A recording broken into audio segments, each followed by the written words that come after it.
दोस्तों जैसे मैं इस पेड़ को देख रहा था तो मेरे को मन किया कि चलो इस फ्रूट के बारे में, इस पेड़ के बारे में जानते हैं।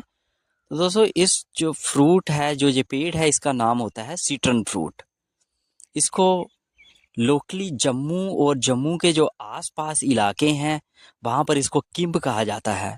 दोस्तों अगर इसकी टेस्ट की बात करें तो ये खट्टा होता है, काफी खट्टा होता है ये टेस्ट में। इसका जो साइज होता है ये एक बिग ऑरेंज की तरह दिखता है हमें एक। और इसका जो पेड़ होता है ये भी ऑरेंज के पेड़ की तरह ही दिखता है।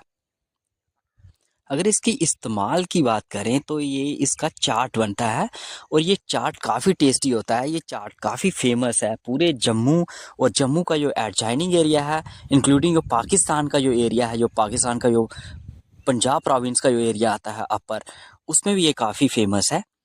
तो तो चलिए जानते हैं इसको कैसे बनाते हैं। इसको बनाना काफ़ी आसान है। इसको सबसे पहले क्या करना है, इसको धोना है और इसके जो छिलके होते हैं उनको काटा जाता है। सबसे पहले छिलके काटने के बाद क्या किया जाता है कि जो इसका जूस होता है बीच में, इसके बीच में जो इसका खट्टा पानी होता है उसको निकाला जाता है। इसके साथ साथ में हम क्या करते हैं, ग्रीन चिलीज का एक पेस्ट बनाते हैं जिसको हम चटनी टाइप बोल सकते हैं, वो तैयार की जाती है। और अगर हो सके तो अगर उसको, अगर हम जो मोटर पेसल्स होता है जिसको कुंडा बोलते हैं, पत्थर का बना हुआ जो ग्रेनाइट का बना होता है, अगर उसमें उसको ये पीसा जाए, ग्राइंड किया जाए तो ज़्यादा टेस्ट आता है एज़ कम्पेयर टू अगर हम इसको इलेक्ट्रिक ग्राइंडर में पीसें। उसके बाद ये जैसे ये पेस्ट बन जाता है, इस पेस्ट को इसमें इसमें मिक्स किया जाता है। इसके अलावा इसको एक बनाने का और भी तरीका होता है, जो चारकोल होता है जिसको कोयला बोलते हैं, जो लकड़ी का लकड़ी से बनता है ये चारकोल, उसके साथ और थोड़ा सा उसके ऊपर जो मस्टर्ड ऑयल होता है उसका, उसके साथ उसकी धूनी लगाई जाती है, मतलब उसको धुआं दिया जाता है, स्मोकी किया जाता है, जिसको धूनी देना बोलते हैं। उससे इसका टेस्ट और बढ़ जाता है दोस्तों। ना बल्कि इसका जो अंदर वाला पोर्शन है वो खाने काम आता है, बल्कि इसके जो बेस प्रोडक्ट्स हैं जैसे इसका जो छिलका है, उस छिलके से पाउडर बनाया जाता है, फ्रेगनेंस पाउडर तैयार किया जाता है। इसके अलावा जो जूस होता है, इस जूस को जो अचार होता है, पिकल होता है, उस उसके बनाने में भी इस्तेमाल में लिया जाता है। काफ़ी जो फैक्ट्रीज होती हैं जो अचार की, वो उनमें इसके जूस की काफ़ी डिमांड रहती है। अगर इसके हेल्थ बेनिफिट्स की बात करें तो ये ग्रेट सोर्स होता है विटामिन सी का, और विटामिन सी की कमी से होने वाली जितनी भी जो बीमारियां हैं उसके इलाज के लिए ये जो फ्रूट है काफ़ी अच्छा माना जाता है। इसके अलावा वेट लूज़ करना हो तो ये फ्रूट उसके लिए भी काफ़ी इम्पॉर्टेंट माना जाता है, वेट लूज़ के लिए।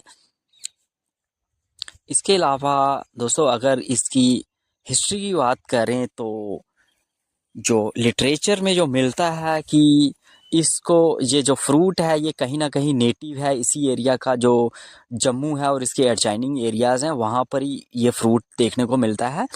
और एक जगह मैंने देखा, ये भी लिखा हुआ था कि जो अलेक्जेंडर द ग्रेट था, जिसको सिकंदर कहा जाता है, जिसने पूरी दुनिया में कहते हैं कि राज किया, जब वो लड़ाई चल रही थी पोरस के साथ लड़ाई चल रही थी, जो आज के टाइम में जो प्रेजेंट ये पाकिस्तान का जो पंजाब प्रोविंस है, यहाँ पर झेलम नदी के किनारे पे, तो जो उसकी सेना थी वो इसके जो बीज थे इस फ्रूट के, वो अपने साथ लेकर यूरोप में चले गए, अलेक्जेंड्रिया में चले गए, जो मेडिटेरियन एरिया है वहाँ पर चले गए। इस तरह से जो इसका बीज है, इसका जो ये जो फ्रूट है ये स्प्रेड होता है यहाँ से वहाँ, यूरोप की तरफ, और वहाँ पर इसको सीट्रन फ्रूट कहा जाता है।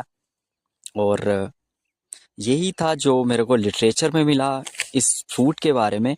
बाकी ये काफ़ी टेस्टी होता है, और ये जो जो बेस्ट टाइम ये मिलता है जो फ्रूट, ये सर्दियों के टाइम में, विंटर टाइम में ही मिलता है। और आज के समय में ये जो फ्रूट है, ये जो मार्केट में बिकने लगा है, ये 30 से 50 रुपए के किलो के भाव से ये मिलता है बाज़ार में। और ये सिर्फ जो जम्मू वाला एरिया है वहाँ पर ही ये उसी मार्केट में अवेलेबल होता है और काफ़ी चाट की दुकानों में भी ये दिखने को मिल जाता है।